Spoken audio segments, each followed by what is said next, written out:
जन्म नाही पुन्हा।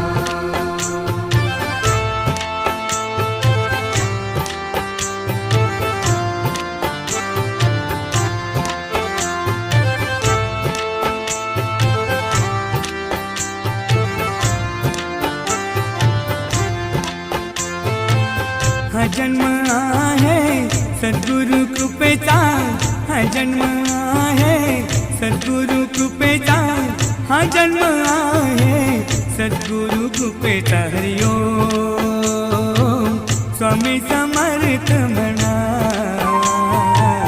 हा जन्म